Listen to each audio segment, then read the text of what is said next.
এই আগামী 27 তারিখে আবার জাতীয় সংসদের অধিবেশন শুরু হবে। সেই জাতীয় সংসদ অধিবেশনে আপনাদের দল, আপনাদের সরকার দেশের মানুষের সামনে জাতীয় সংসদের মধ্যে উপস্থাপন করবে কিভাবে আমরা ইনশাআল্লাহ আগামী 10 বছর এই দেশের বিদ্যুৎ সমস্যার সমাধান করব। কিন্তু এই যে বিদ্যুতের সমস্যা, এই সমস্যা স্বৈরাচার, যে স্বৈরাচারকে এই দেশের মানুষ বিতাড়িত করেছে, তাদের আনপ্ল্যান্ড অপরিকল্পিত পরিকল্পনার জন্য, অপরিকল্পিত বিভিন্ন পদক্ষেপের জন্য আজকে বিদ্যুৎ এবং জ্বালানির এই অবস্থা। প্রিয় ভাই বোনেরা, আমরা জানি একদিনে সকল সমস্যার সমাধান হবে না। যেভাবে স্বৈরাচার এই দেশের অর্থনীতি বলেন, এই দেশের পররাষ্ট্রনীতি বলেন, এই দেশের শিক্ষা ব্যবস্থা বলেন, এই দেশের স্বাস্থ্য ব্যবস্থা বলেন, প্রত্যেকটি ব্যবস্থাকে ধ্বংসপ্রাপ্ত করে দিয়ে গেছিল। সেই আমরা সরকার গঠন করার পরে দেশের সকল অবস্থাকে আমরা ধ্বংসপ্রাপ্ত পেয়েছি। সেজন্যই প্রিয় ভাই বোনেরা, আমাদেরকে ধ্বংস থেকে গড়ে তুলতে হচ্ছে। এই যে এমপি সাহেব একটু আগে এখানে ব্রিজ এবং রাস্তার কথা বলে গেলেন, যদি দেশে উন্নয়নই হতো তাহলে এই কাজগুলো এত বছরেও হলো না কেন?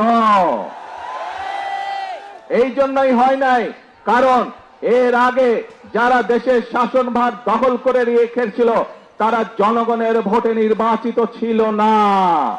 তারা জোর করে ক্ষমতা দখল করে রেখেছিল এবং সেজন্যই তারা জনগণের জন্য কোনো কাজ করে নাই।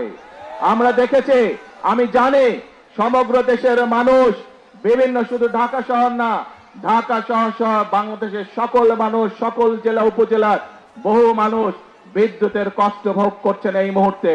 কিন্তু এই যে বিদ্যুতের সমস্যা, এই সমস্যা স্বৈরাচার, যে স্বৈরাচারকে এই দেশের মানুষ বিতাড়িত করেছে, তাদের আনপ্ল্যান্ড অপরিকল্পিত পরিকল্পনার জন্য, অপরিকল্পিত বিভিন্ন পদক্ষেপের জন্য আজকে বিদ্যুৎ এবং জ্বালানির এই অবস্থা। প্রিয় ভাই বোনেরা, আপনারা যেহেতু বিএনপিকে নির্বাচিত করেছেন, বিএনপি দেশের মানুষের দল, বিএনপি এদেশের স্বার্থেই কাজ করবে, বিএনপি এদেশের মানুষের স্বার্থে কাজ করবে। আজকে এখানে দাঁড়িয়ে আপনাদের সামনে আমি বলতে চাই, এই আগামী 27 তারিখে আবার জাতীয় সংসদের অধিবেশন শুরু হবে। সেই জাতীয় সংসদ অধিবেশনে আপনাদের দল, আপনাদের সরকার দেশের মানুষের সামনে জাতীয় সংসদের মধ্যে উপস্থাপন করবে কিভাবে আমরা ইনশাআল্লাহ আগামী 10 বছর এই দেশের বিদ্যুৎ সমস্যার সমাধান করব। সেই পরিকল্পনা আমরা দেশের জনগণের সামনে উপস্থাপন করব পবিত্র জাতীয় সংসদে। প্রিয় ভাই বোনেরা, আজ বিদ্যুতের সমস্যা নিয়ে এই যখন সমস্যা, এই যখন সংকট, যে কোনো সংকট যদি মোকাবেলা করতে হয় ধৈর্য ধারণ করতে হবে আমাদেরকে। যে কোনো সংকট যদি মোকাবেলা করতে হয় ঠান্ডা মাথায় পরিকল্পনা গ্রহণ করে ধীরে ধীরে সংকটের মোকাবেলা করতে হবে।